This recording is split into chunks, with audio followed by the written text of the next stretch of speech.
یہ تمہارا جو نفس ہے، تم اگر اسے خیر میں مصروف نہیں کر لیتے تو یہ تمہیں شر میں مصروف کر لے گا۔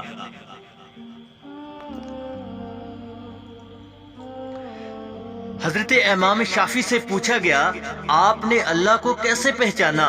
جواب ملا، شہتوت کے پتوں سے، جسے بکری کھاتی ہے تو مینگنی بنتی ہے،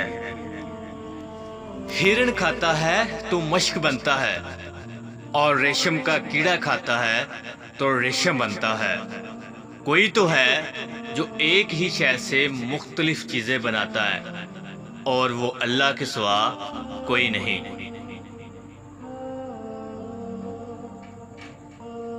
لوگوں کی باتیں پتھروں کی طرح ہوتی ہیں، ان کو پیٹھ پر لادو گے تو یہ پیٹھ ٹوٹ جائے گی۔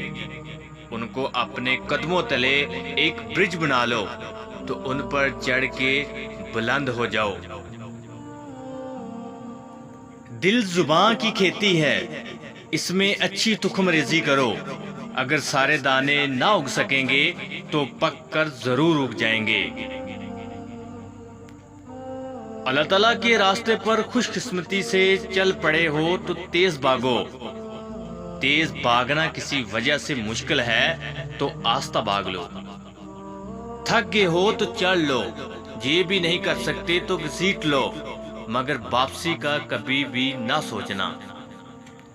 اگر چاہتے ہو کہ اللہ تعالیٰ تمہارا دل روشن فرما دیں تو غیر ضروری گفتگو سے بچو، گناہوں سے دور رہو، اور کوئی نہ کوئی ایسا عمل خیر ضرور کیا کرو جس کا علم خدا کے علاوہ کسی کو نہ ہو۔ جس پر دنیا کی محبت غالب ہوتی ہے وہ اہل دنیا کا غلام بن جاتا ہے۔ علم کا مزہ اسے آتا ہے جس نے تنگ دستی کے باوجود علم حاصل کیا ہو۔ جو غصے کی بات پر غصہ نہ کرے وہ گدھا ہے، اور جو منانے پر نہ مانے وہ شیطان ہے۔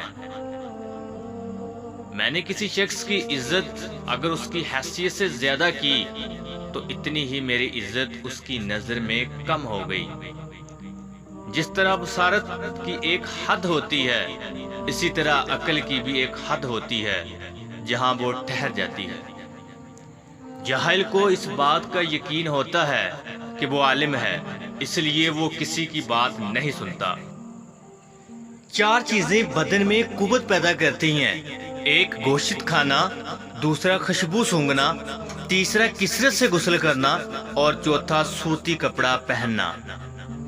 چار چیزیں نظر کو تیز کرتی ہیں، پہلا کھانا کعبہ کے سامنے بیٹھنا، دوسرا سوتے وقت سرما لگانا، تیسرا سبزہ زار کی طرف دیکھنا، اور چوتھا صاف جگہ بیٹھنا۔